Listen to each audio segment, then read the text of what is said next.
Welcome to Raging Bullets, a comics fan podcast, Season 2, Episode 766. We wrap up our look at the new Absolute DC books. From the sleepy suburbs of Cleveland, Ohio, there are assembled the world's two greatest podcast hosts, created from the cosmic legends of the universe. Sean Whalen. Welcome to Raging Bullets, a DC Comics fan podcast. I'm a big fan of variant colors. My love for Batman is that stuff. Let's talk some comics. And Jim Segulin. How's it going, eh? You know me and Superman. I'm really loving what we're doing.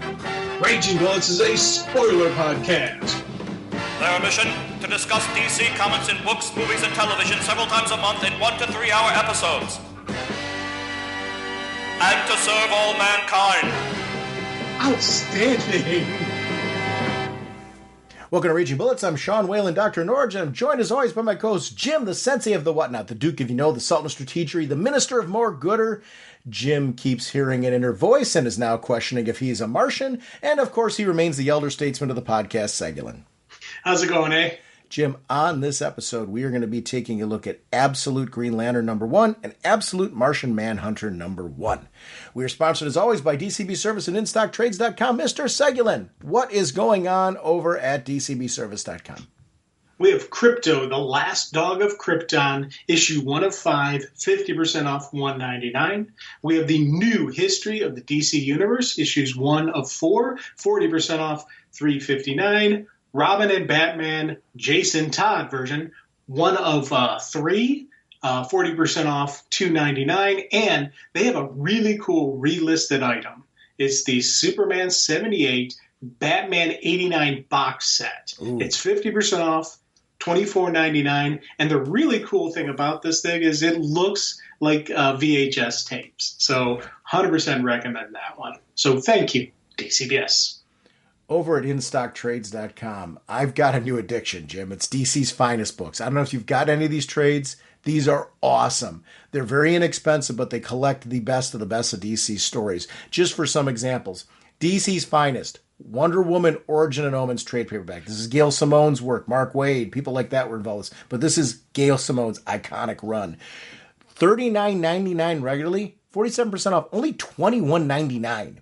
DC's finest team-ups, Chase to the End of Time. $39.99 regularly, 47% off. Guess what? $21.19. That's the magic number here. DC's finest Justice Society of America for America and Democracy. Same thing, $39.99 regularly, 47% off, only $21.19. And I'll wrap up with this one. Plastic Man, The Origin of Plastic Man. $39.99 regularly, 47% off. Guess what? $21.19. That is a great price point for these. These are full color trade paperback collections. If you haven't read these stories, been looking for an opportunity to get them physically, this is a very, very welcome line for DC. I've been waiting for them to do something like this. Marvel's had the Essentials and the Epic collections for years. This is now DC's version of that. And long, long overdue. I'm so glad these are here. And I found these just by going on InStockTrades.com, doing a search for DC's finest. Remember to use that search bar and look for some things that you may be missing. Mr. Segulin, what kind of a podcast are we? Raging Bullets is a spoiler podcast. We go in-depth into plot lines, story twists, and whatnot of the comics we're discussing on today's show. So if you haven't read the books, you may want to come back later so you can better enjoy the show. I want to shout out one more time DC High Volume, which is on their second storyline. They are doing Batman Long Halloween. These are full cast audio productions. Please check this out. DC High Volume, Batman. The Dark Knight's definitive DC Comics stories. Adapted directly for audio for the very first time. Fear. I have to make them afraid. He's got a motorcycle. Get after him or I'll have you shot. What do you mean blow up the building? From this moment on, none of you are safe. New episodes every Wednesday, wherever you get your podcasts. Nice work, Atom. What are these characters up to? Our next discussion is going to be of Absolute Green Lantern #1, Black Hand. Al Ewing is the writer. Janoy Lindsay, art, color, and cover. Lucas Gatton, on letters, Gattoni. It's Gattonie. Assad Ribic, Juliet Nieka, Ryan Benjamin, Rain Barredo, Martin Simmons, Helena it's Masellallis, Raphael Albuquerque on the variant covers, Ash Padilla, assistant editor, Andrew Marino is the editor, Katie Kubert is the group editor, and Chris Conroy, executive editor. Apologies for any name butcheries, especially as we got into the variant covers, because of the fact that this is a unique book. Very, very interesting for me. When you walk into a Green Lantern title, very similar to what I said about The Flash, this so far starting out is a horror story, and who I thought was going to be Green Lantern is not Green Lantern. And I really, really like that. Al Ewing I've read a lot of Al Ewing's work over at Marvel. So when I found out Al Ewing was going to be doing this book, I was really, really excited because I felt like this book was going to have an edge to it. I loved everything about this issue. Again, like The Flash, this is not what I expected from this book. This kicked butt in so many ways. This is a horror story, at least because of the fact that what they did to Who turned this into a horror story. Out of the gate, man, I love the cover. I'm looking at her flying in the cover, with the green glow around her. And right behind her, the black hand almost trying to grab her. She's going through. And we see Hal and John in the background as well. Out of the gate, this cover, I think, frames up so much of everything that I loved about this that I didn't expect. What were your thoughts on this title? Okay, so it's funny you mentioned horror, because that was the thought that I was going through my head as well. And, when we were talking Flash, I intentionally said, when I'm looking at comic books, I need my Green Lantern and my Flash book to have a pop of color. Because of the nature of the green and everything that I love about Green Lantern. This one still has a really cool green tone to it, but it doesn't have that pop. It has more of the subdued, more of the horror usage of it. And I never would have said, oh, I love that in this book before actually seeing it in proper usage. This is another one of those books that I was like, this is outstanding. I love the fact that I was, surprised by who ends up being the Green Lantern, even though she's right there on the cover. I'm an idiot. The first read through, I don't know if I didn't pay close attention to the cover, if I just dove right into it, because I do that sometimes, or if it didn't register. But again, I'm going into this thinking it's either going to be Hal or John. It's got to be one of those two. They're the Green Lanterns, right? No, he's not. I was like, oh, that is absolutely brilliant. And again, it was one of those things where second read through, I'm looking at this cover going, oh, Jim, you're an idiot. They show it to you right there on the cover. Who's the Green Lantern? Who's the villain? And I did air quotes around the term villain because I don't know for certain yet what's going on. But brilliant job. And again, also the subdued green. So there's still green's a very still vibrant, living color, but you can use some shading. You can use some tint. You can use the action going on around it to make it a little bit more subdued, but you still have that pop of energy. When we see her at the end of the book, there's still that pop of Green Lantern energy, and I love that. Did you read Far Sector? Yes. Oh God, yeah. Yeah, I loved Far Sector. She was so good in that. I didn't see where this was going either. I had to do a double take, as far as is that, and I went back through and I double checked the name, and I'm like, oh yeah, so they're using her. It was an interesting sort of piece. This opens right at the beginning with Hal basically saying, "Be without fear," and it's the black, the blackness of the black hand. It's talking to him. You are in the absence of light. I am the secret heart within every star. Be without fear. Hal Jordan, you must be without fear. He's like, be without fear. I am so scared. I would be too. And I love that whenever you see him, the hand is in the pocket. Yes. It was such a great way. This is a great example of a great art piece too. That piece of him on the highway when he's walking along. That is a beautiful landscape there. Like this is an art. Boy, these books are really an artist. If you're a fan of quality comic book art, this is here. This is a good looking book. Dude, man, this is a brilliant opening. Yeah. This right here. Again, you talk about just the absence of light. And, we always talk Green Lantern. It's the ability to overcome fear. It's the essence of what makes a Green Lantern so awesome. And you get this little twinge to it. And again, when I was first reading this, I'm like, okay, yeah, without fear, that's Green Lantern. Okay, how's the Green Lantern?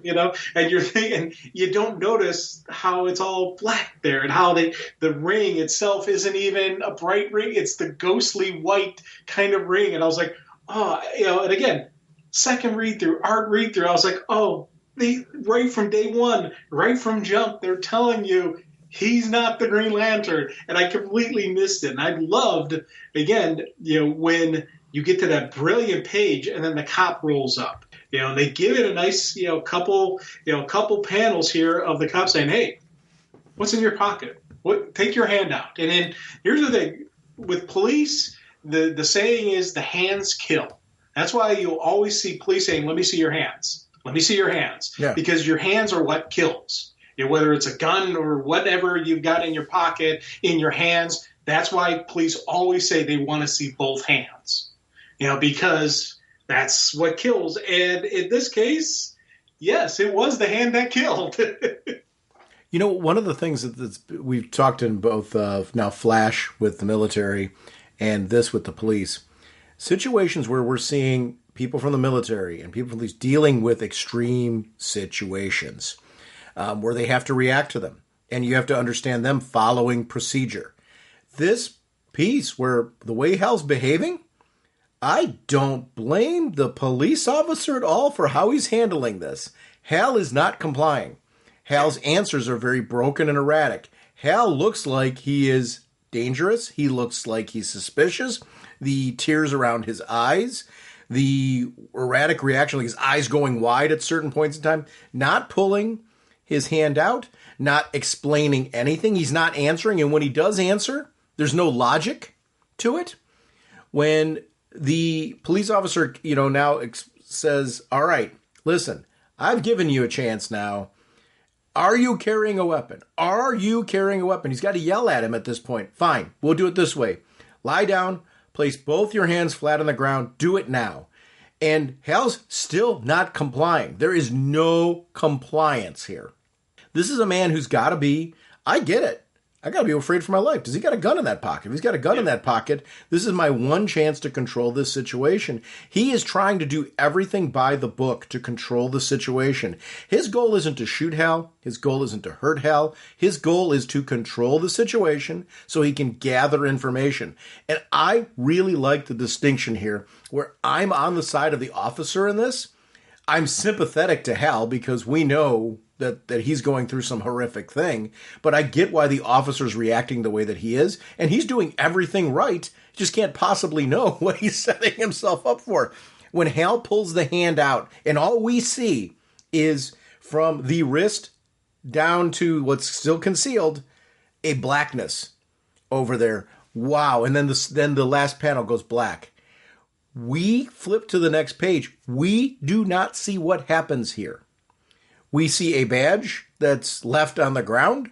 We see an officer that was clearly vaporized, I'm guessing is what happened hole there. In the ground. Yes. And Hal, I'm sorry. I'm so sorry. He didn't want to hurt this guy. That's horror story to me, where Hal's stuck now going through these traumatic moments and doesn't know how to react. What an opening, to kind of set the stage for, you think you know what Green Lantern's going to be? Yep. The diner winds up being a really good setting for this, the May and Mo diner, when, Hal's just going at this point, to get food. And he's trying to just relate to people that something happened, in the Abin Sur piece. And he's not able to really get a coherent thought together. You've got your typical rough edge guy. We still actually, before we even get into that piece, we actually see portions now of what actually happened in Evergreen, where you see the giant, I'm guessing that's Abin Sur's ship, the Lantern, or was Abin Sur's ship? That's all I'm guessing right now. Is that how you were seeing that? That's how I was seeing it as well. Okay. And again, I loved the sequence when Hal comes in because, again, he's got the shadow covering his face. Yes. And the shadow, again, this is a Green Lantern book where they're using shadows like this, but this isn't Hal Jordan Green Lantern. This isn't a good guy. And again, air quotes around, bad guy. I don't know what exactly is going on, but I loved how this played out. Mm-hmm. And I loved how they're sitting there, just showing they interrupt the game to show the live footage from Evergreen, Nevada. Where we see the giant lantern, sitting on crushing most of the town. Yeah. And it worked really well in kind of setting the stage for what this was. I needed to see something that was traditional Green Lantern, though. Like seeing that symbol was, I thought, really great at the moment. Seeing the news with the emergency notifications. The Evergreen incident was really interesting. So they're asking Hal that piece, and there's the flashback here to 5 days ago, and seeing him sitting with his people, and we needed the comfort zone at this point. I needed John. I needed to see John. Yes. I needed to see her. I needed this gradually to play out. I was not thinking at all that she was going to be, I'm guessing, the lead of this book, right? Which is so dumb with the cover. I'm sorry, Jim. Yeah, I know. Yeah. Hey, dude, I'm the same boat as you.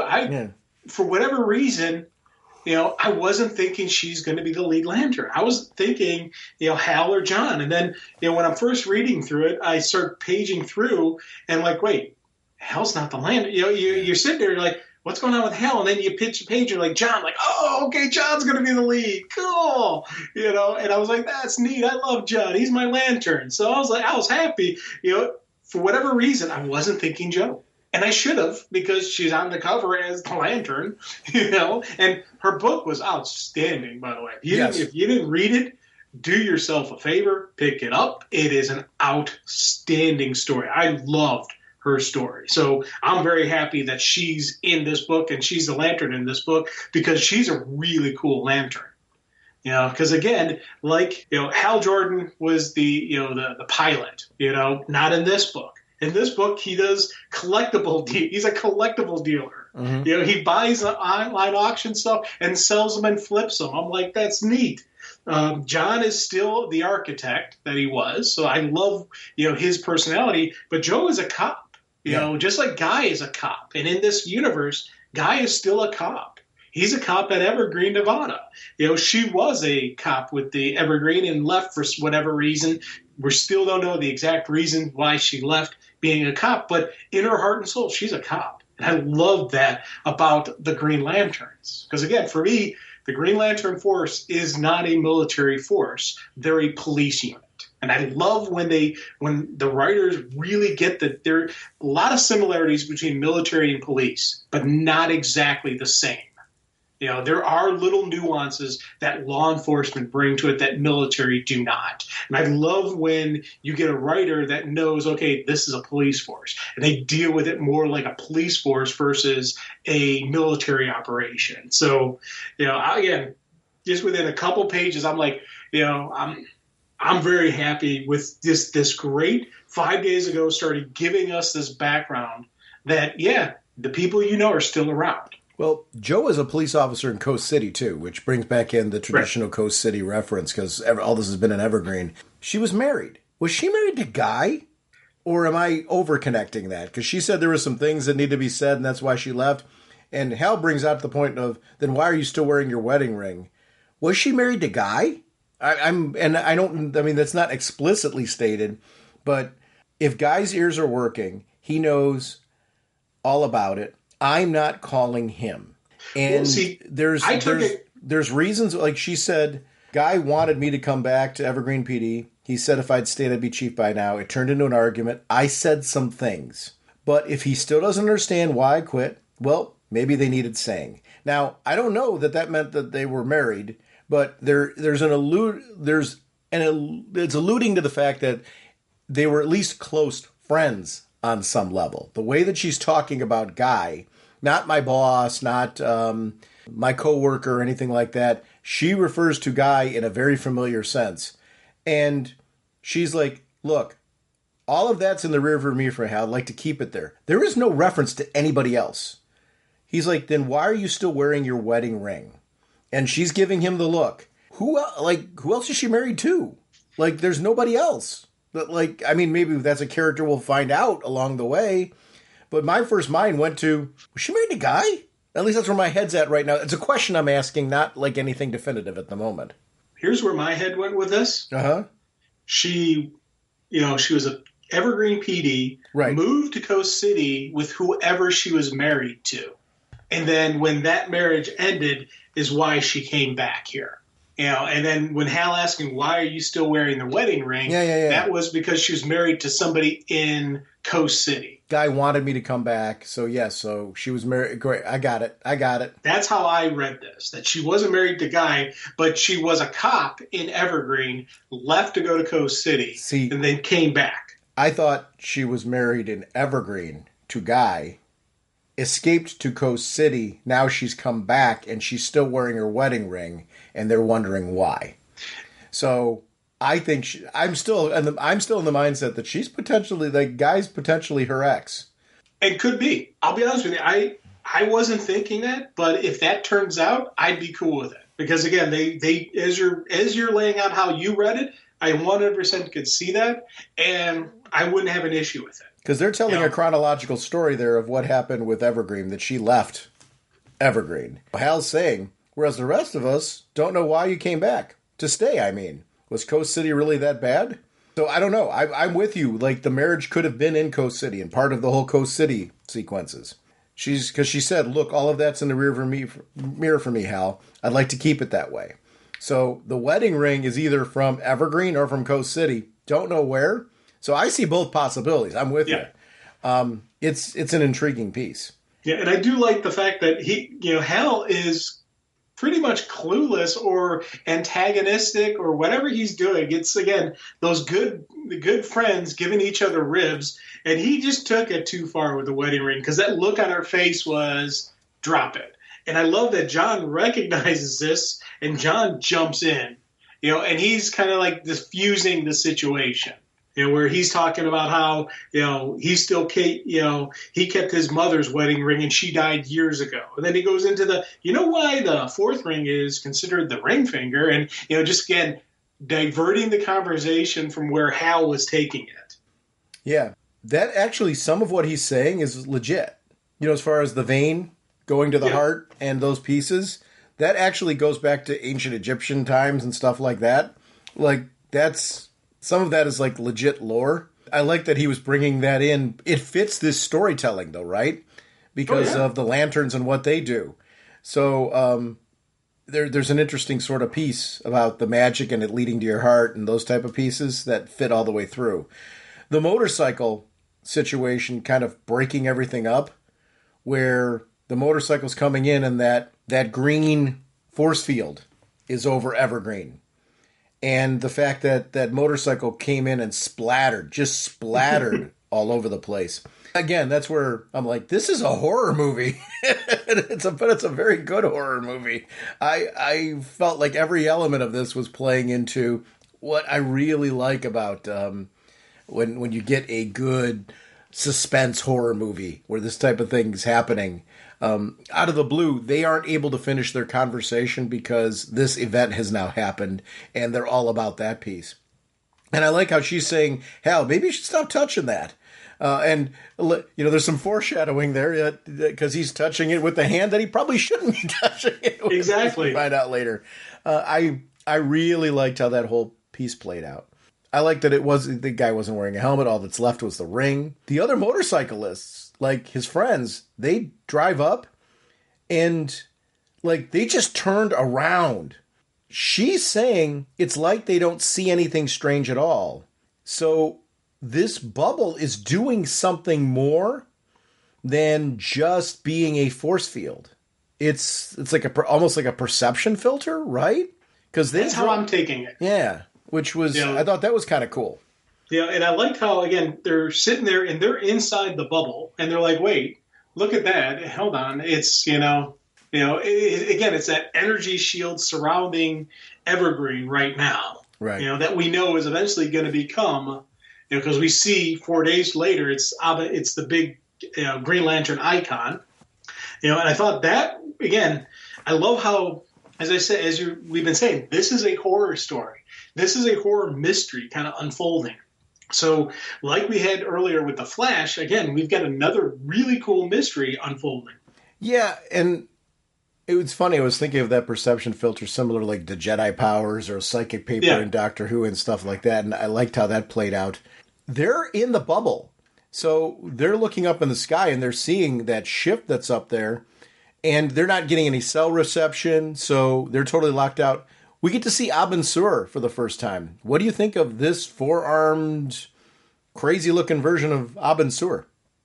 Again, dramatically different, big time, and I'm like, what? I'm like, huh? Yeah, and it was one of those things where you're just like, because the Abin Sur we're used to, the Green Lantern we're used to, it makes you wonder, is Abin Sur a Green Lantern?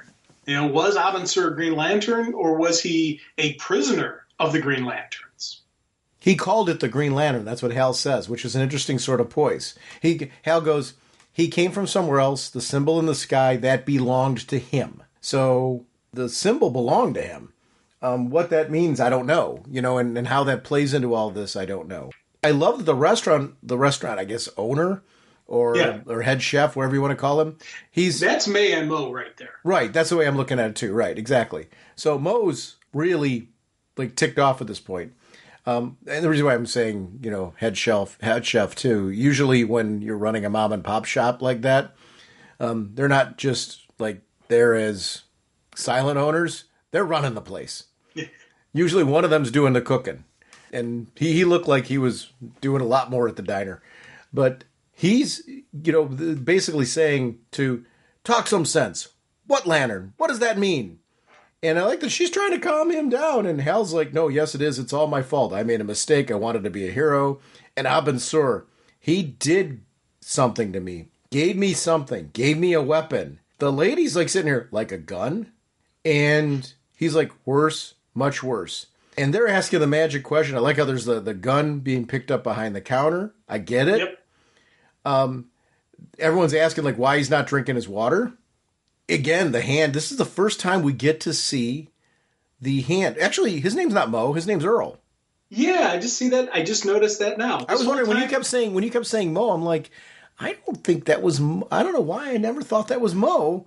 I'm like, that's why it's Earl. I did a double take because I wasn't thinking that was Mo. That's why I was telling you I thought it was a cook or something. Because I wasn't thinking that. Okay, I'm glad that we're talking about that. So Earl is pulling his arm out, and we get to see the black hand for the first time, and what it does to Earl. I mean, Earl. All that's left of Earl there is his necklace, right? Yes. Hal can't control that. It's... You know what? I just noticed something. What? And I literally just noticed it now. Go ahead. Okay, so the necklace that Earl, is done, the police badge, the ring that was on the biker, they all have one thing in common. Gold? They're all yellow. So the black hand does not work on yellow. Was gold considered yellow? I guess. Or it could be that they're all gold. I don't know. But there's the common. So there is a weakness to. So I'm assuming they're bringing back the yellow weakness. So that's kind of neat. So, but Black Hand doesn't have the yellow weakness, Jim. This is Black Hand. It's not. I know. That's why I'm like, this is kind of neat. See, I took it as they were destroying everything but the metal. I didn't take it as a gold. I didn't take it as, because it's gold, not yellow.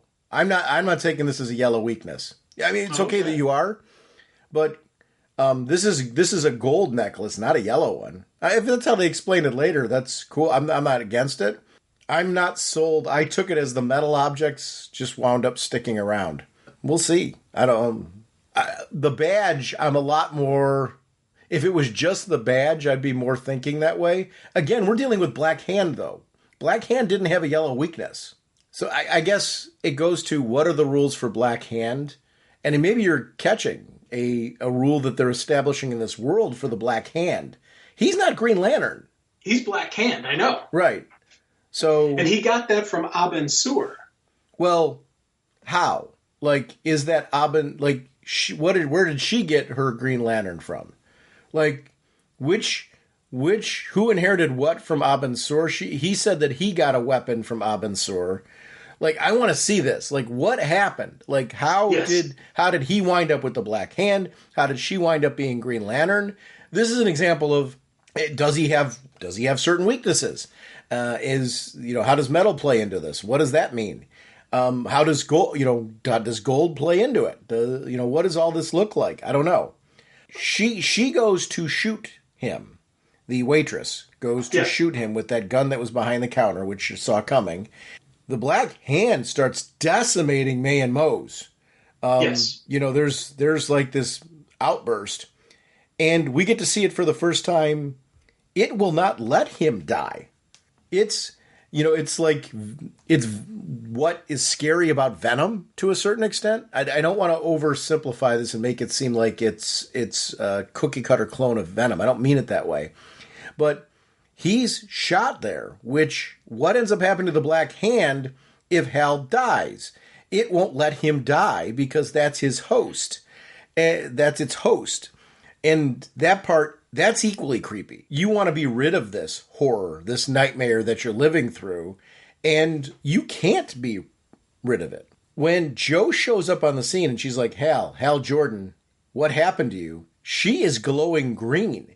Does she know? I mean, I see the green around her neck. Does she know she's Green Lantern? I'm guessing. I don't know. I just thought of something. What? And I just thought of it literally as we're talking. Okay. What if, so Abin Sur goes to give Hal Jordan the power. He can't control it. She also was exposed to the power, but she's able to control it because she's got something that can guide the power. Mm-hmm. She's wearing a wedding band. She's wearing a ring on her hand. And because she's wearing the ring, that controls the Black Hand. Mm. So the Black Hand is the Green Lantern power, but you need something to control it and contain it. And Hal never had a ring on his hand, but she did. So maybe it's something as simple as you need to have a ring on your finger to control and contain the host that is the Black Hand. So you're thinking that she's got the Black Hand too? I'm thinking that is the Green Lantern power. But because she's got that ring that they talked about, that actually allowed her to control and or contain the power and channel it so it's Green Lantern, not Black Hand, unchecked. I think that's an interesting story. I don't think that's what's going on here. I think only because of the fact that I think they're using the Black Hand as like its own separate, like, symbiotic entity, and I think her Green Lantern thing is going to be something very separate. I wouldn't be against that though. I don't know. I mean, the rules are off, so I don't know that you're wrong. You're speculating and having fun speculating, so I don't know that you're wrong. Truthfully, I don't think that's what's happening. I'm just going to say that, but I think there's a certain, like, you playing around with it and coming up with your own logic and seeing how that works. I'm not saying I don't know that you're wrong. Well, it's not how I'm seeing it, but that doesn't mean anything other than the fact that it's just, I'm speculating differently. I do think the Black Hand is a separate symbiotic entity. Here's the thing. In absence, though, of, I don't have any evidence to that. I think everything you're saying, you're playing with the evidence that's in front of you, and I don't know that there's nothing illogical about what you're saying. So I don't have an argument for what you're saying other than that I don't feel that's what's going on. But man, there's quite the logic to everything you're saying.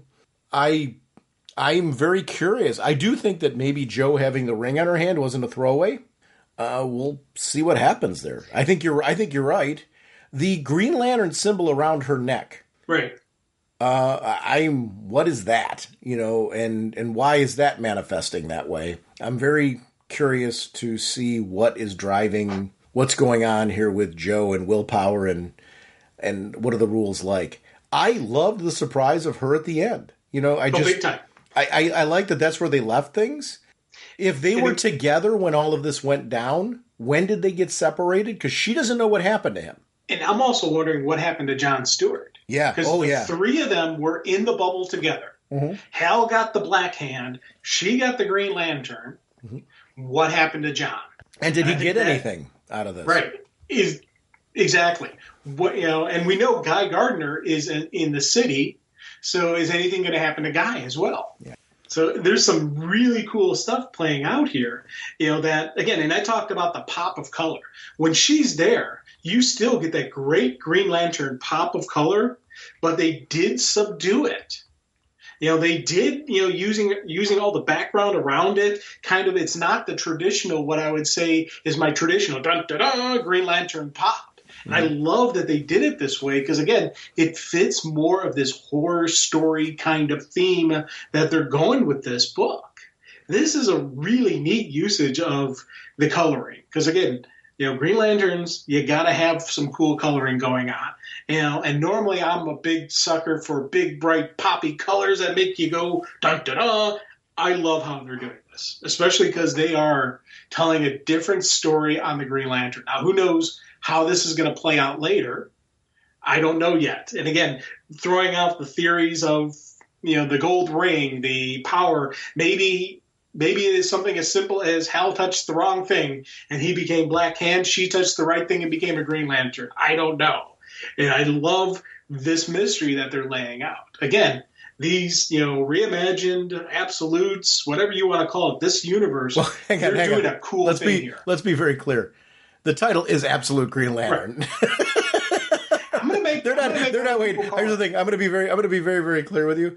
They are not if you're looking to order these, do not look for reimagined. It's Absolute Green Lantern is the book that you're looking for, and it's the book we're reviewing right now. You can in your mind do have whatever nonsense is going on. But for our listeners out there who maybe haven't read this book or maybe haven't heard of this book, as far as you're more of a casual DC fan, this is Absolute Green Lantern. All of these books, and one of the nice things about, we did Absolute Batman, we did Absolute Superman, and Absolute Wonder Woman in the past.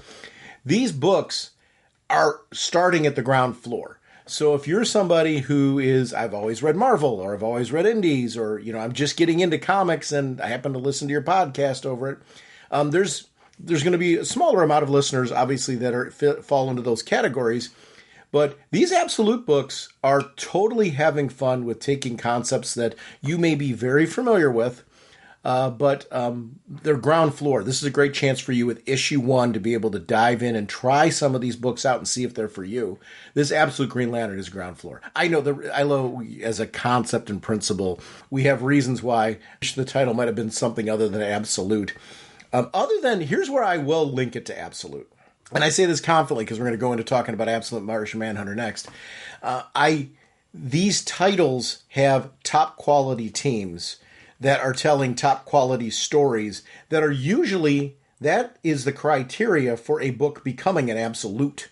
And these are usually the types of titles when we're talking about it. I actually, out of this line right now, there is not a book that I wouldn't want to see collected in that format, because of the art, which is usually why you want something to graduate to be in that over-enlarged format.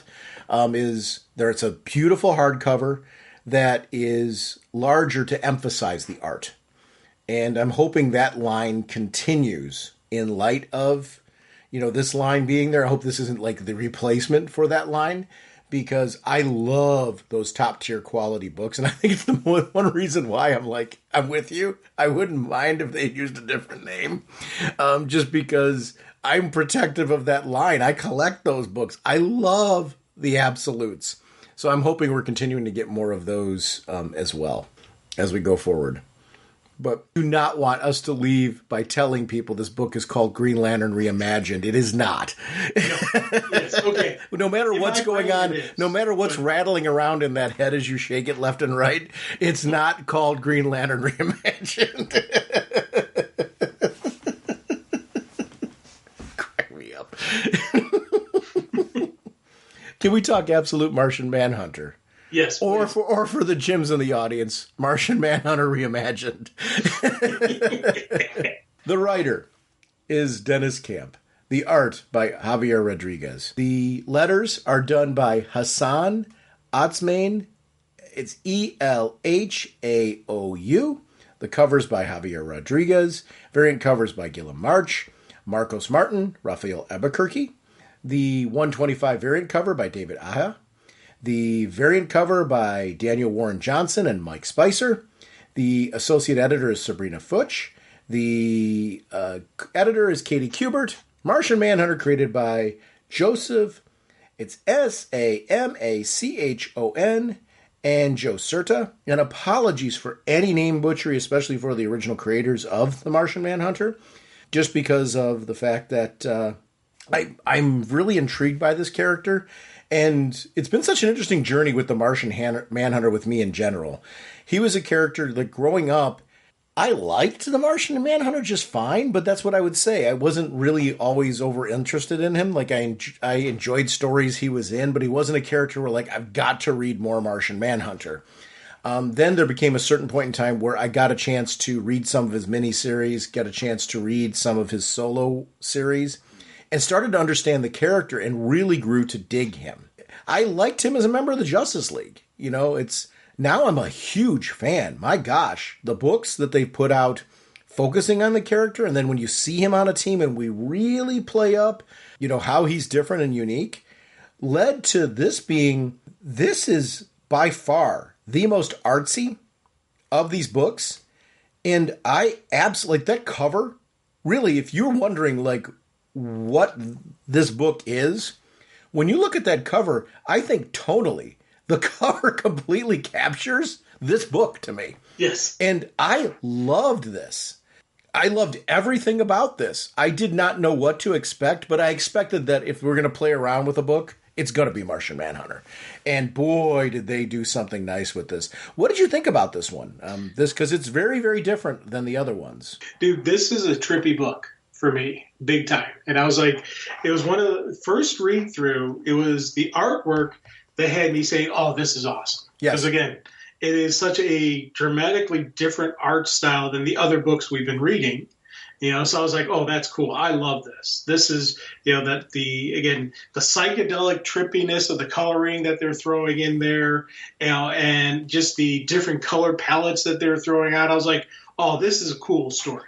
So I really was, you know, got into the visual side of it. And it was weird. I found myself, normally I read the book and then I do an art read through. With this book, I actually found myself doing the art read through first. And I was just going through, looking at the pages and just not even focusing on the written words, just focusing on what I was visually seeing. You know, and it wasn't until I went back through and did a second read through that I really did focus on what they're talking about, what they were saying. You know, and it was again, it's a completely different read through for me. So it was one of those things where I'm like, I'm still not 100% certain on this story. Like the other ones, there's a lot of mystery going on, but I got a pretty good rock solid kind of on those. This one, it's still, I need issue 2 to really say what is going on with our main guy here. And it's kind of weird that, you know, for me to go into finishing up multiple read-throughs on issue 1 and still say, well, it could be this or it could be that. Yeah. Which one is it? I don't know. And I don't even have a solid point where I can say, because of this, I think that. You know, and I think that for me is why this of the 3 is a dramatically different read. And again, when I say dramatic, I'm not saying bad. I love this book. Again, as I said, the art just pulled me so in deep that I went right into an art read-through and I was just looking at the pictures going, oh, that is cool. I love that. That looks awesome. But when I start focusing on the read-throughs, this was when I was hoping I really wanted to talk to you about, because I wanted to see where you saw some stuff as well. So I'm glad we're ending with this one, because this is one of those things where I was like, I want to know what your thoughts were on some stuff. Yeah, the book completely intrigues me because I question what John knows and what John doesn't over this. And actually who John is, he's a Martian, right? But at least I'm assuming that. But the book makes you question, like, his story. And we're at the ground floor of this. Because it starts off with this, why do people do the things they do? You see this incident that happened, right? That, like, it's some form of explosion around his face. And his face gets bandaged up and covered up. He's Agent Jones, and he's been through a trauma that he's just been through. But inside him, there's this voice that's here, listened, comprehend me. And it's this Martian shape that we're seeing on the front cover, right? Mm-hmm. Which, I was taking it from the beginning that's his inner voice. That's him that is speaking, during that point in time. But I'm not 100% sure. It's a lot of what, these books are having some intriguing mysteries unfolding through them. But in his case, he went through this trauma. He got hit in the head. Does he have any memory? Is there memory loss that was due to that? And that's the piece that's I think there's some form of memory loss here from the explosion, right? Well, that's why part of me wonders, and I'll jump right to it. Is the Martian Manhunter in his brain, or is he the Martian Manhunter who basically pulled all the knowledge out of the original guy, the original Agent Jones, the original John Jones? The Martian Manhunter assumed his identity. Oh. And the Martian Manhunter is trying to figure out, am I the Martian or am I John? And so he's physically the Martian, or the Martian's mind is in his body. Wow. Those are the two theories that I don't know which one it is. I think there's the thing. I think there's a very real possibility of what you're talking about, or elements of what you're talking about. I wasn't thinking like that, but did he actually assume the identity of somebody who died in that explosion? Right. I don't know. The real John Jones actually dies in the explosion. Mm-hmm. But the Martian Manhunter assumes the body. But the Martian, because of the explosion, was also thrown off. So they're still trying to piece together who they are. Or because the Martian entered his body, protected him. And so the Martian's in his brain. Those are the two big theories that I've got going on in my head. I'm leaning more towards the assuming the identity piece, because look at the nature of the explosion that they're showing there with the Lucky sequence where they show that panel. I was saying your scans look good. A little swelling of the brain, a light concussion. Now, I'm assuming that he's able to be scanned if he's a Martian because of the fact that through shape-shifting, he's actually assumed the physical attributes of John Jones. Right? Right. That's what I'm assuming as well. But, and because of the explosion, he doesn't realize he's a Martian yet. Yeah. So he thinks he's John Jones. Sure. But he's not actually. So that's what I'm wondering. So that inner voice is his real brain trying to snap him out of it, saying, you're not John Jones, you're a Martian. And that's what I think it is. But again, I'm not 100% certain. And that's the cool thing I think about this is that I need issue 2. I need to see him actually do a physical shapeshift to say, yes, he's a Martian. Yeah, and we haven't seen that in this. Actually, it's one of the kids. It's the kid that when drawing dad, mom, the family, draws dad looking completely like, or not, wasn't it made figurines? Wasn't that made models. Models? Clay models. Right. So it made clay figures of the family that, were based off of that, but dad's looked fully Martian off of that, which was really interesting. So the wife, and I love this interesting piece where he's avoiding the wife. He's, cleared for return to immediate duty, and she's like, how? And she's worried about this whole piece. And he read the mind of the doctor. His wife is having an affair, and he doesn't know what to do. Poor guy still loves her. And she's like, he told you all that during an exam? How unprofessional. I loved everything about this exchange. She's like, the building you were in exploded. It's a miracle you survived it all, and they want you to go into work tomorrow? I'm with you. I think the real John was decimated. I don't think he exists. I think the Martian Manhunter assumed the consciousness and identity of John Jones. So I think very much he's tapped into the, and I think the trauma of a death like that would be something that a telepath would tap into and live through. So I think John became this person. And I think it's one of the reasons why he's voiding the wife. He's uncomfortable around the wife because emotionally, it's different to assume somebody's identity than to have the same level of emotional attachment.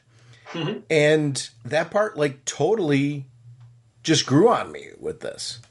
And I love the fact that the doctor actually didn't say that. The actual doctor said, you need to take a week or two off, right. Keep an eye out for concussion symptoms and all that stuff. So John is completely lying to the wife, and we later see he lies to the boss, about, what's going on, because he wants to keep working. He wants to pursue what's going on. You have been barely home since you joined the task force. I don't know anyone in Middleton. I miss my husband. So there has been a rift between them, whether this is physically John, because you're right, here's what we don't know right now. Is the Martian inside him? Is he the Martian?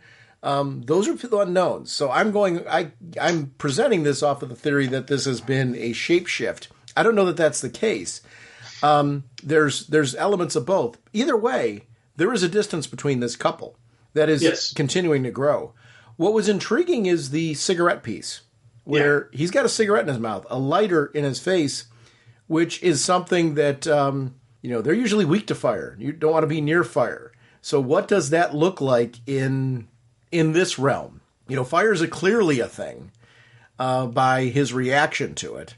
The explosion and things like that. But what does it mean for the actual, where is the Martian in this whole scenario? I've got all kinds of questions off of that. You put an interesting theory there, because I guess I've been assuming all along a shape-shifting assumption of the identity of John Jones. I thought John Jones was blown up and decimated in there, and John Jones as a person does not exist anymore, other than the fact that elements of his consciousness, maybe all of it, maybe he absorbed his maybe John's consciousness is inside the Martian body, or he's inside the Martian, to your point, he's inside the human and protected the human.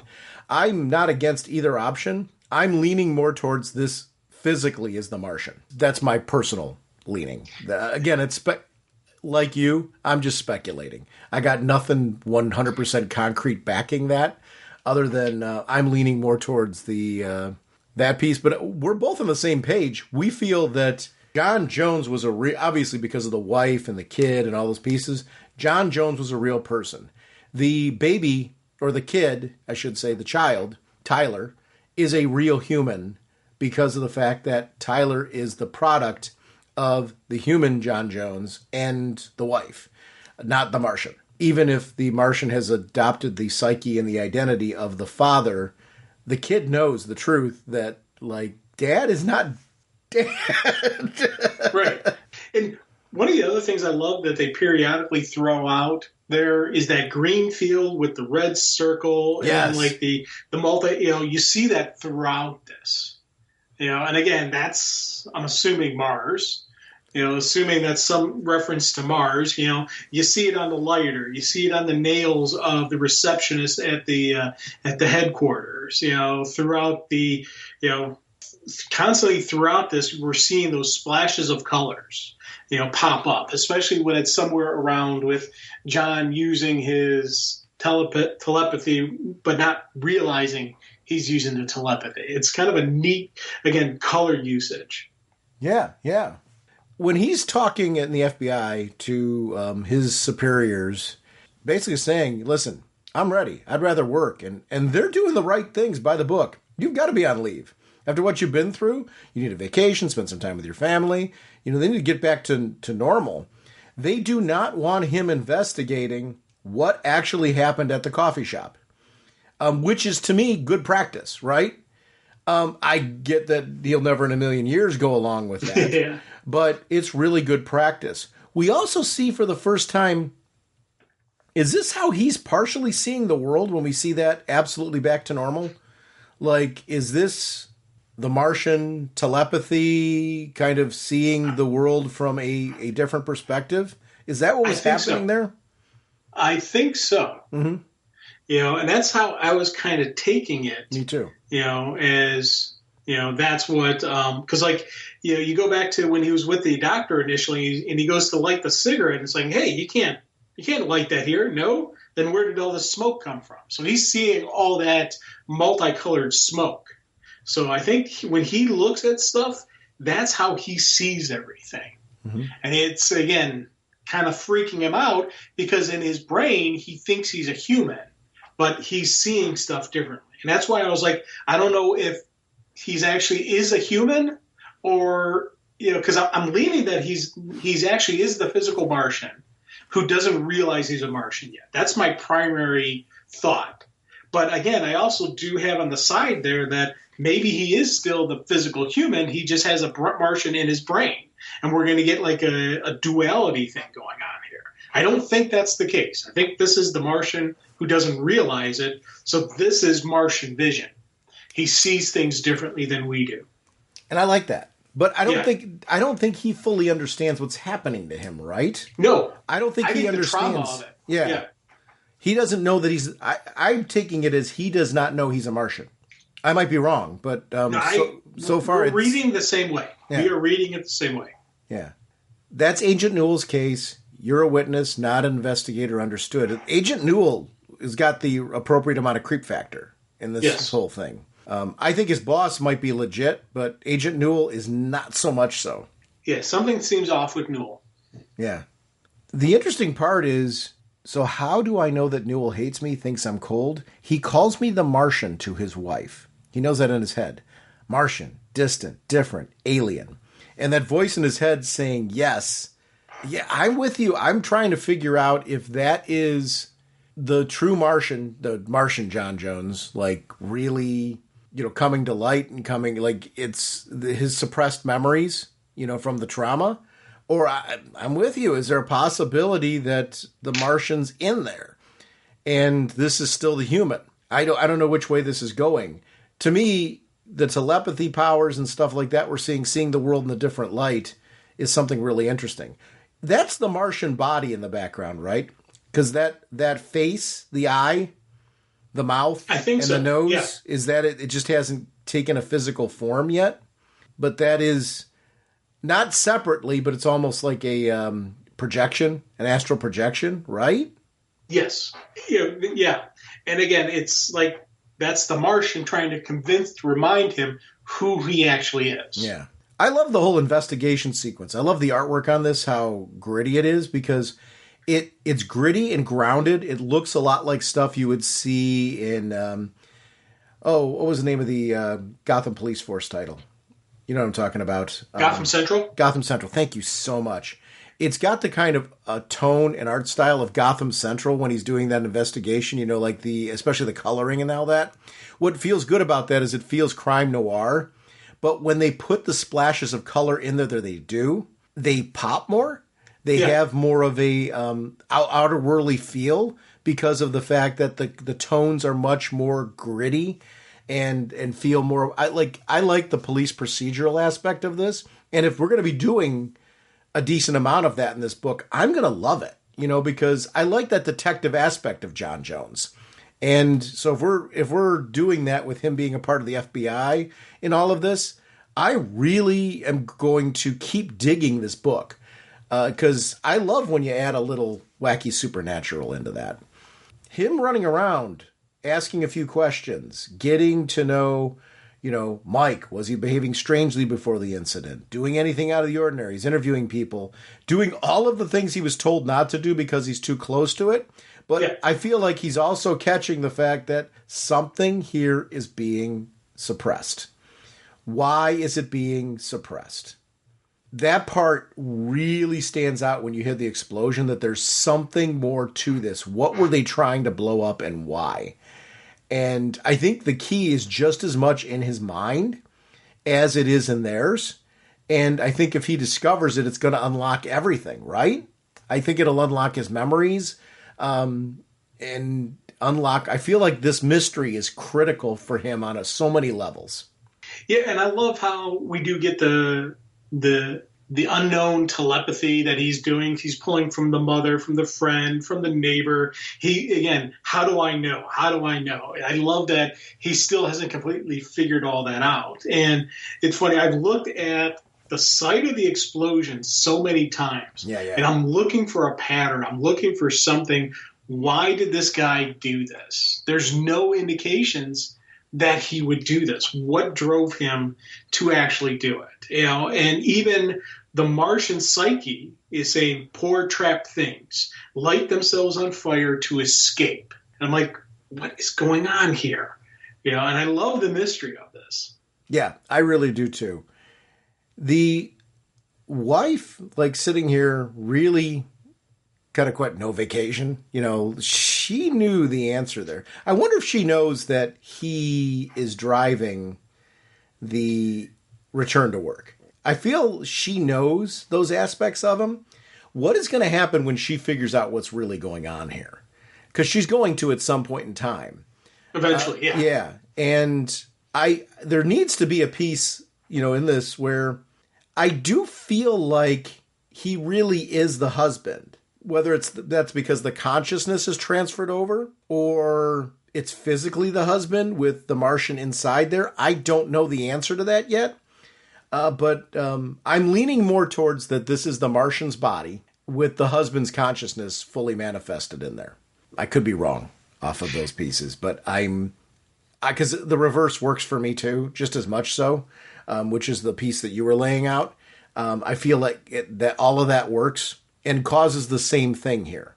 At some point in time, she's going to figure out that there's something drastically different between them. She wants her husband back. She's expressed that. She wants them to reconnect.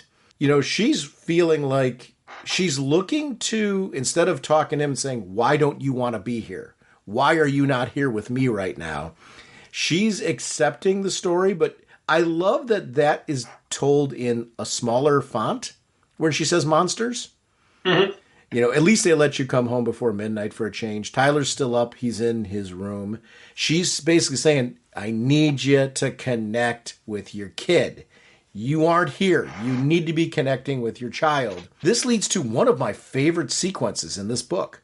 I love everything about this interaction with Tyler. We've already referenced it, but I do want to look at it again because visually it's so cool. This is a great example of where this artwork works so well because the kid's working with clay. Or putty or whatever you want to do. The kid's a pretty good artist doing that. You see, he's crafted a pretty good version of himself, pretty good version of mom. Is that you and mommy? These are really good, Tyler. Great job. Where am I at? Where's daddy? And oh my gosh, the distinction of daddy. Yeah. Is so, it's beautiful artwork. It stood out. You see John's, look at the eyes. The eyes have gone wide at what he's looking at. That connects with him in some way. Even in his dreams where he's trying to stay awake, he's visualizing that in his dreams. It hasn't taken the same shape. Actually, it's almost like he needs to take that. You see him with his finger, almost running his finger through what he's seeing visually. He almost needs to be able to craft it like putty, like clay, like his son was doing in order to really manifest what's in his head. But I really loved everything about the child sequence and the following sequence with the wife in the bed where she's awake, her eyes are wide. She knows she's there with at least partially a stranger. Yeah. She can't vocalize it.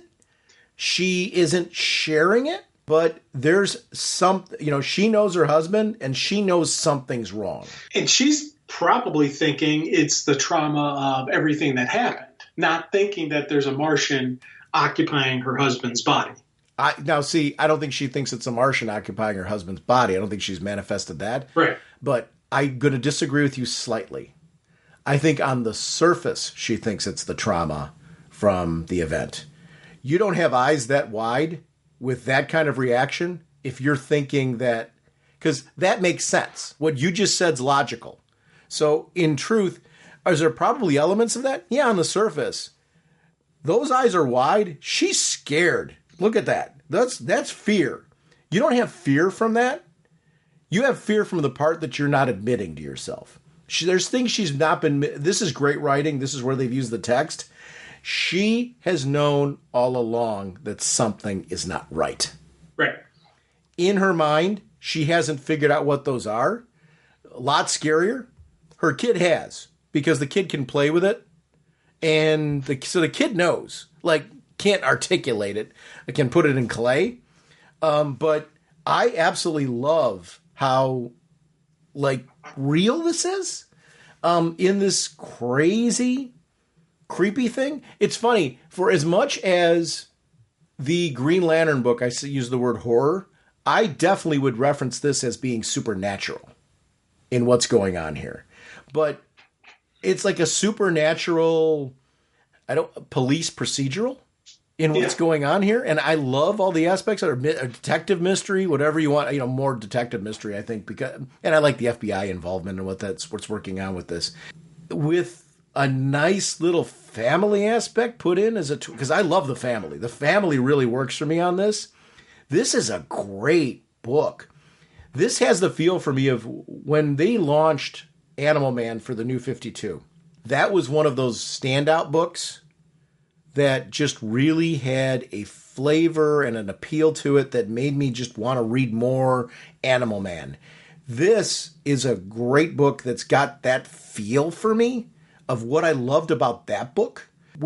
I'm not saying it's cookie cutter to that. You can't compare this to any other book right now on the market.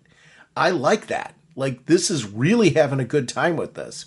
This is one that I'm, in one issue, very protective of. I want to see a lot of this. I want to see where this goes. I like the world of it. It's different. It's artsy. I love how you said you had to read it differently than you normally do. I felt I did too. And I can't really pin, like, you're doing a much better job of articulating how you read this book. I did not read this the way I normally read a book. Yeah. It took a couple of read-throughs for me to get where I'm at with the book right now. But I actually love the fact that just everything about my experience with this book was very, very different than any other book that I've read in a while. And that to me is great comics. Wait, we were talking 2 episodes ago about traditional versus non-traditional, about how, like, we say non-traditional so much with the panels that at some point in time they've become traditional. So let's call it fluid or something like that. This book is non-traditional. Yeah. And I love that. I love that. Something else that I thought was kind of neat. Earlier, they talked about how the son is doing some speech therapy. Uh-huh. And then when dad interacts with the kid, he's not talking. So it's part of this whole speech therapy thing, but he's talking through the clay models. He's talking through that. And I think that, again, is going to be something kind of neat in how the book is approaching stuff, how the kid's doing stuff. And then you talk about the wife with the wide eyes of fear. What is she thinking? What is, because, again, he's talking about the inner dialogue about staying awake. Try not to think of stuff. Have you ever tried not to think of something and it's all you can think of? And then they show the wife. So both of them are having these weird, moments of what's happening here. And I think that's kind of a cool way to, again, show it. He doesn't go to the office. Instead, he takes time and, he's gone to what? He was at the Middleton Hospital. Yeah. And getting himself checked out and trying to, figure out what's going on there.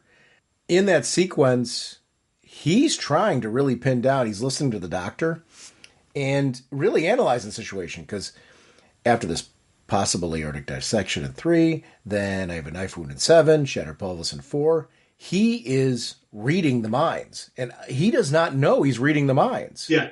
I don't think that's something that he's recognized himself yet, but I love the use of the Martian colors.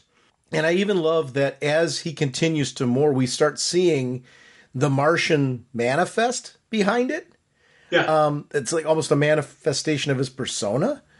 I don't know. I love that I don't 100% know what is going on with him, but I know he and the Martian are intricately tied together. Whether he is 100% the Martian who's taken on that identity and consciousness, or if there is some sort of symbiotic relationship here, I don't know. And I really love that The doctor's saying everything looks normal. No signs of concussion or hemorrhage. I'll order some imaging to be sure, but you look fine to me. It's probably just stress. That part is really interesting because if this is the physical Martian body, then we're seeing something new about the shapeshifting, right? Where the shapeshifting is so good that it passes a doctor's tests. Yeah. Well, and they drew blood. Yes. And that's the other thing. I was like, that's why part of me was wondering, is the Martian mind in there? I don't know. That's, because also then you think back right after that, the panel where it's looking like the Martian's starting to amalgamate around the doctor, that's the Martian thinking. Yeah. Stink of sweat, exhaustion, madness everywhere. Right. Critical complete context collapse is imminent. Talking about the doctor. And you saw earlier where the doctor's talking about all he's got to do, and he can't keep this up for much longer. The Martian is studying him. Yeah. So it's like, that's why I was like, the John Jones is the actual human, but he's got the Martian in his brain. I don't know. So did the Martian, so here's the question on the flip side. So I look at it two ways. The human body was decimated and the Martian is shapeshifted to look like John Jones, or the Martian died to save John and his consciousness is in there with John. I don't know which it is, but I see both possibilities. It's where you and I are very linked on this one. I think right. The way you were describing how you potentially see it, I'm like, oh, that could be the case. I'm not disagreeing at all. I really like that piece. I love that as the issue's gone on, we're seeing much more interaction with the powers, much more. Like even I breathe in, like she's talking and he breathes in. You actually see him breathe in the mental images of what's going on in her life. I breathe in and inhale Mike Miller's first day of school. He's pulling this right from her mind. The breathing in is connecting with this. He's pulling deeper and deeper into the mind. Picking the flowers for his mother's birthday. And the crush looked on his face the day I told him his father wouldn't be coming home. And, then it being too much.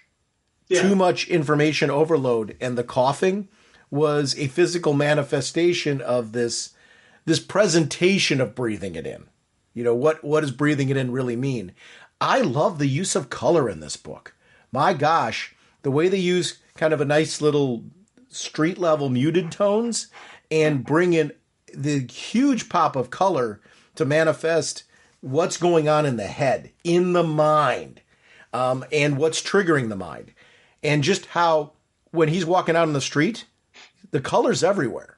Yeah. The senses are everywhere. It's like Superman's hearing, right? But now in the mind. We see that colorful manifestation of things that he could choose to breathe in. And I really like the presentation. I love telepathy. I love when they use it in books. I love that artists and writers find creative ways to continue to play around with what that concept looks like. Here, using these rainbow colors as a way to manifest it, I think it's just really wicked cool.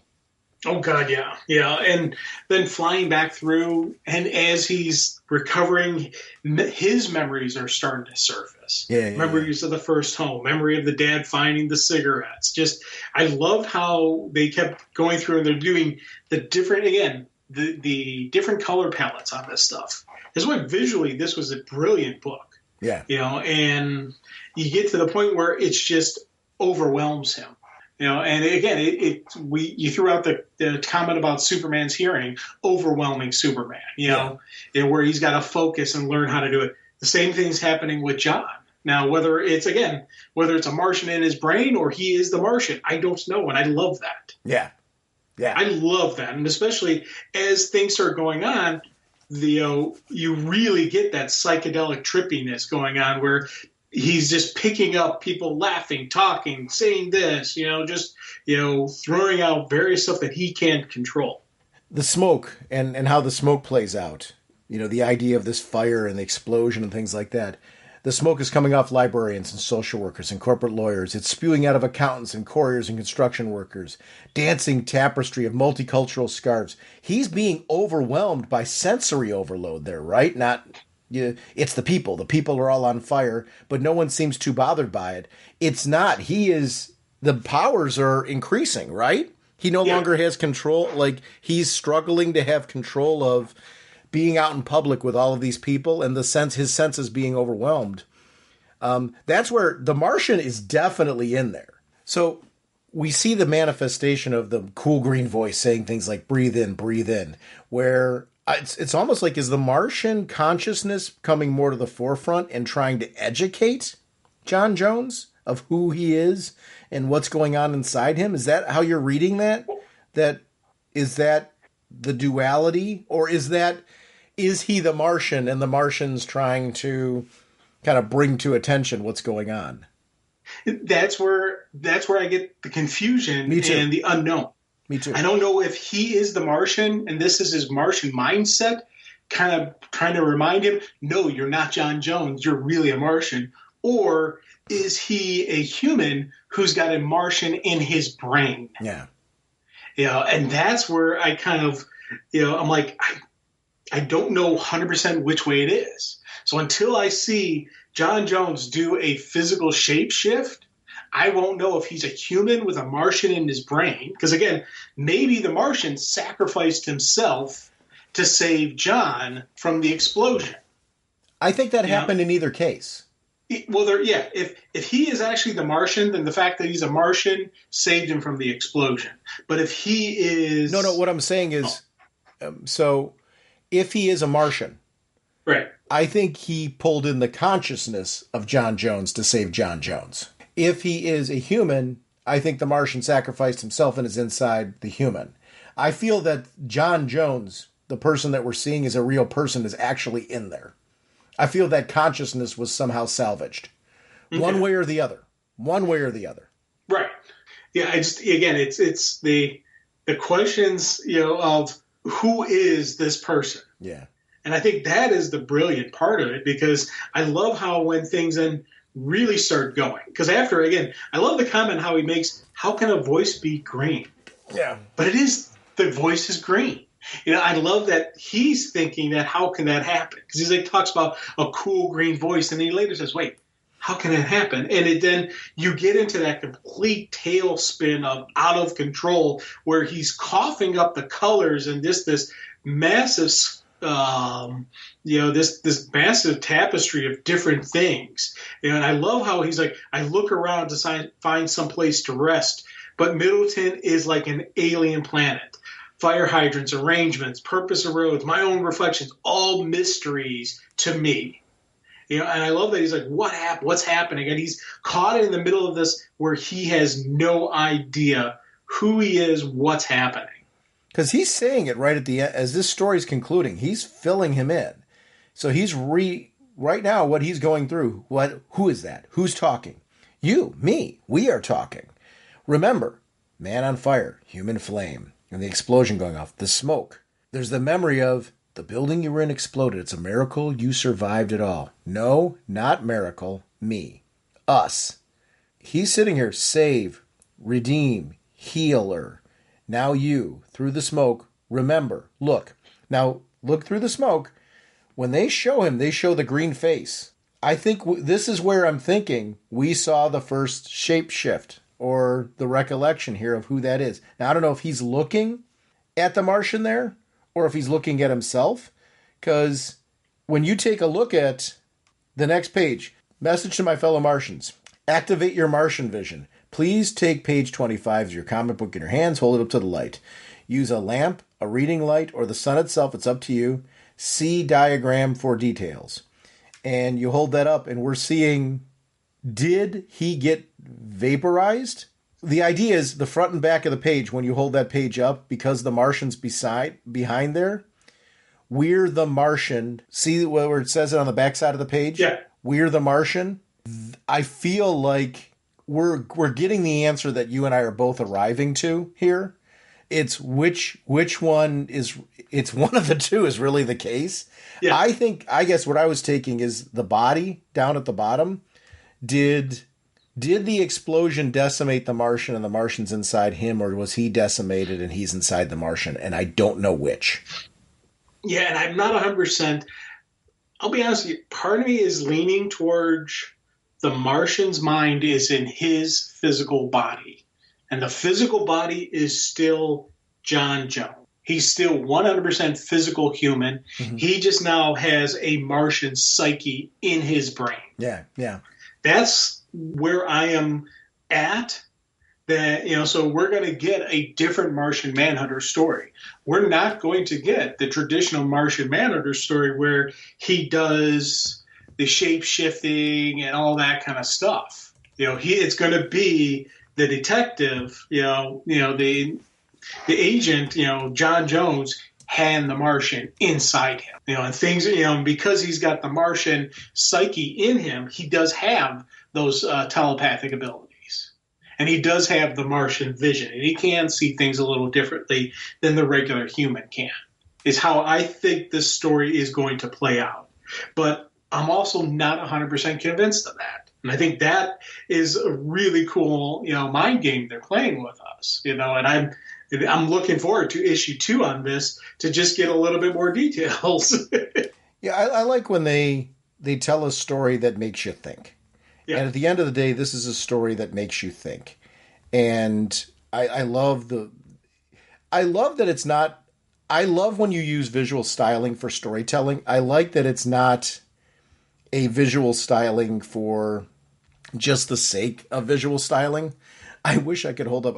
Because I read this from Comixology. Yeah. So I want to I want to get a doggone issue of this and hold it up to the doggone light. I want to see what that looked like because they really intend for that. And this is one where I like this book enough. I really want the physical issue of it to play around with that piece and see what they were trying. I don't think that's a throwaway because the way that the 2 pages are grafted together, I think you're meant to do that. And I absolutely want to see this. I'm probably going to run out to the store and, we can't today because it's Easter, because it's Sunday, but part of me is actually thinking about I'm going to run to the store, and see if I can get my hands on an issue of Absolute Martian Manhunter #1 just for that purpose, just because I want to do that. Yeah, such a great book. This exploration of these books has been great. This is a great time to be a comic fan when you're getting creators that are doing this kind of stuff.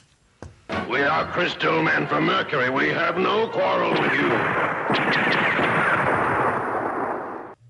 RagingBullets.com is our show website. That's where you can find information on upcoming episode releases. That feeds into Twitter/X. It also feeds into our Facebook fan page. We are proud to be part of an amazing Facebook group community. I appreciate everyone that posts there, shares news, information, blogs. Please use that as a networking section. If you got a new podcast that's out there or something new that you're doing on the internet that you want to shout out, please feel free to use that. I'm a big fan of collaboration on that, so please consider that a safe space for you as well. All I ask is that you shout us out as well. I like that two-way collaboration piece.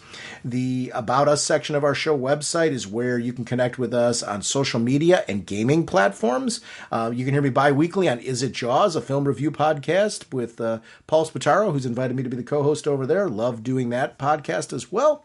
We are sponsored, as always, by DCB Service and InStockTrades.com. Mr. Segulin, what is going on over at DCBService.com? We have Crypto, The Last Dog of Krypton, issue 1 of 5, 50% off $199.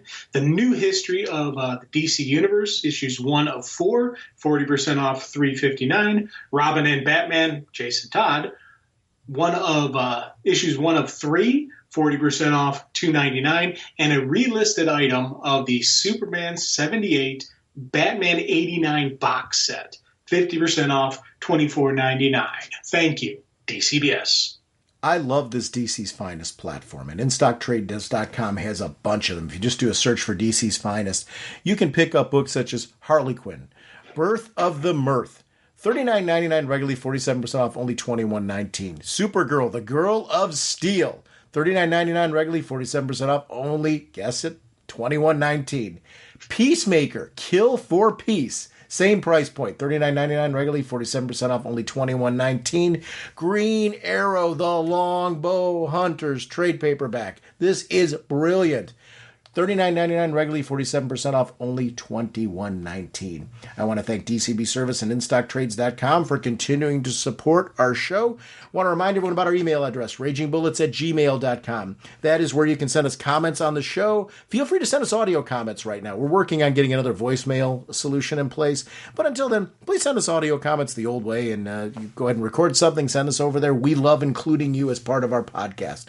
And our next episode, we're going to be back. We're going to be joined with a very special guest as we do a multi-part look at Batman, A Lonely Place of Dying. We will see you next week. Bye. Sean and Jim are back again, talking comic books with all their friends. They'll spoil a story and break it down. These two guys talking comics are the best around. Raging Bullets, the podcast show. Raging Bullets, the podcast show.